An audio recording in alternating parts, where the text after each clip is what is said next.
থাইল্যান্ডে আজকে আমার শেষ দিন। হোটেলে বসে অ্যাপসের মাধ্যমে একটি গাড়ি রিজার্ভ করলাম।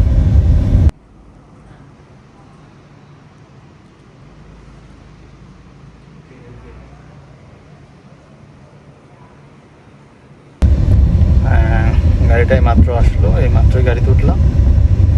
এখন আমি এয়ারপোর্টের থেকে যাচ্ছি, দেখি অজানা দেশ, ওই জন্য একটু তাড়াতাড়ি যাচ্ছি। এখানে মেইন সমস্যা হচ্ছে হোটেলে তারা যা একটু একটু ইংলিশ বুঝে, ড্রাইভার বা দোকানে দেখলাম যে তেমন বুঝে না। ড্রাইভাররা তো কয়েকজন বুঝে কিনা জানি না, এই একটু সংক্ষেপে বললে ওটা বুঝে, মানে যতটুকু বুঝার বুঝে, আর দেখি বেশিরভাগ কথাই বুঝে না, শুধু কতক্ষণ লাগবে বা ওই জায়গায় যাব এই এই কথাগুলাই বুঝে, আর বাকি কোনো কথাই বুঝে না।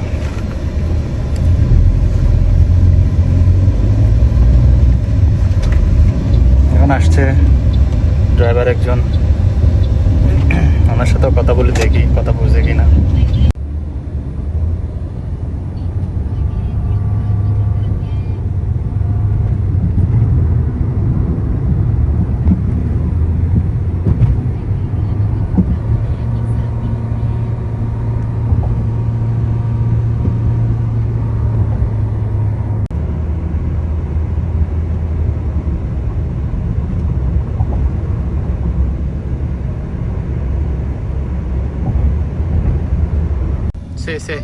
เซ ขึ้นทางด่วนไหม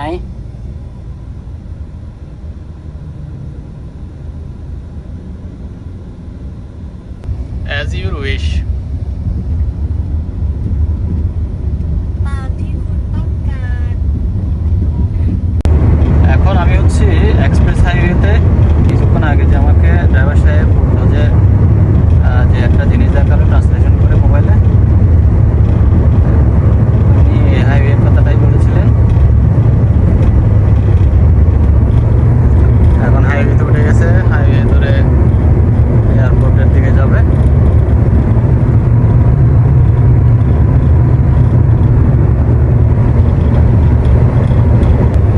এখানে ওনারা ইংলিশ বলেও, যে হোটেল বা যারা যারা ইংলিশ বুঝে বলে ওরাও ইংলিশ বলে, ওখানে ওই থাই ভাষার মতো, ইংলিশটাও বুঝতে একটু কষ্ট হয়।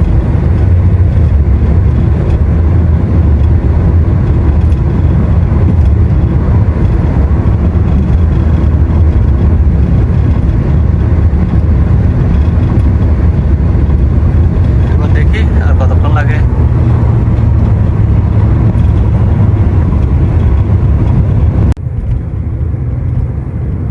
এখন থাইল্যান্ড এয়ারপোর্ট থেকে আমি মালয়েশিয়ার উদ্দেশ্যে রওনা করব।